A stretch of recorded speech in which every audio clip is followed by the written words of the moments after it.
In this video, I'm going to teach you how to embed HubSpot calls to action on an external site. To do that, you first need to head over to your calls to action by going to marketing and then looking for CTAs.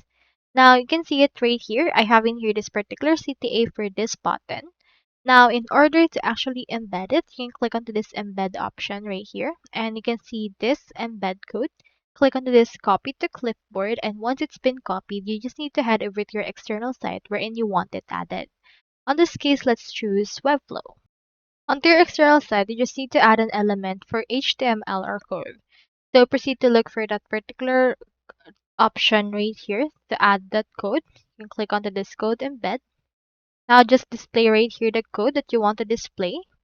This is what we have copied earlier, and after that, save and close, and it should be able to be added right here, and you should be able to see that button. So that's all there is today, and if you haven't subscribed to HubSpot yet, make sure to use your affiliate links given in the video description. Thanks for watching, and I will see you in my next video.